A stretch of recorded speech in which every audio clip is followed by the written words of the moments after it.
जब भुन्टी आफ्नी आमालाई खाना लिएर हस्पिटल जान तयारी गरिरहेकी हुन्छन् त्यति नै बेला भूपेन्द्रले रोकेपछि भुन्टीले दिएको जवाफ र भुन्टी आएको आक्रोश देख्दा भूपेन्द्रको होस उड्छ। अब मेरी आमा ठिक हुन् र तपाईले गाडीले हानेको मान्छे ठिक होस्, त्यस पछाडि भनेको तपाईँ र मेरो सम्बन्ध नरहेकै राम्रो र तपाईले मलाई छोडिदिएकै राम्रो। तपाईँ अलग बस्नुहोस्, म अलग बस्। यो कुरा गर्दै थिइन् भुन्टीले भूपेन्द्रसँग, तर भूपेन्द्रले भने अझै पनि आफ्नो घमण्ड छोडिरहेका थिएनन्। सदा जस्तै गरेर भुन्टीलाई हेप्न खोजिरहेका थिए, दबाउन खोजिरहेका थिए, तर भुन्टीले कहिले मानिनन्। भुन्टीले उल्टै भूपेन्द्रमाथि हात उठाएर त्यहाँबाट घचेडेर लडाइन्।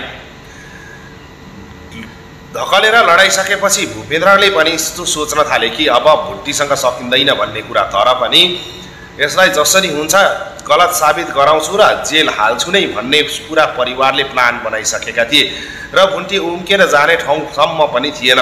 तर अब जे हुन्छ राम्रैको लागि हुन्छ भने चाहिँ जबरजस्ती भुन्टीलाई गर्दै गर्दा जसलाई गाडीले हानेको थियो त्यो मान्छेका सारा परिवार भने भूपेन्द्रकै घरमा आइपुगे र उनीहरूले अर्काको मान्छे मार्न खोजेर त घरमा आएर बस्ने भन्दै नाना थरी गाली गर्न थालेपछि सारा परिवार भने कौसीमा निस्केर आए। तर कौसीमा निस्केर आए पनि अब ती गाउँबाट आएकाहरूले भूपेन्द्र र भूपेन्द्रको परिवारलाई किन छोड्थे र बारम्बार भुन्टीले सम्झाउँदासम्म पनि नमान्ने ती भूपेन्द्रले भने आज अब धेरै दुःख पाउने भए। अब यिनलाई गाडीले ठक्कर दिएको कारण अब यिनलाई ठुलो सजायसम्म पनि हुने सम्भावना पनि पक्कै छ।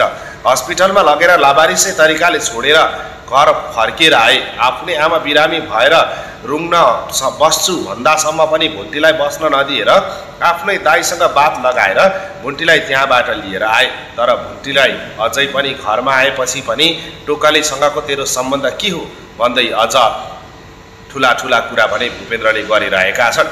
तर भुन्टी बिचारी आफ्नो दाइलाई यति माया र सम्मान गर्छिन् कि थाहै छैन र टोकालेले पनि आफ्नी बहिनीलाई जत्तिकै माया गर्छन् र आफ्नो बहिनी नै हुन् भन्ने कुराको प्रमाणित दिइसकेका छन्। भने भूपेन्द्रलाई किन आपत्ति, आफ्नी श्रीमती कस्ती छिन् भन्ने कुरा यथार्थ थाहा पाइसकेका भूपेन्द्रले आज किन यस्तो धेरै मूर्ख बनिरहेका छन्।